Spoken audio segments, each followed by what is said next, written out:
Okay, we're working on steering. This is one drill that I use. We're going into the figure eights, and I'm turning smoothly, looking where I want to go. And I turn gently in, and I'm accelerating out. I'm looking where I want to go. A lot of beginning drivers look at the steering wheel, and then I can't see where I'm going.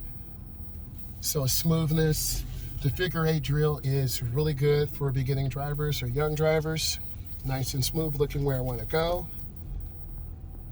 Nice and smooth, and I'm going to finish up going back around again.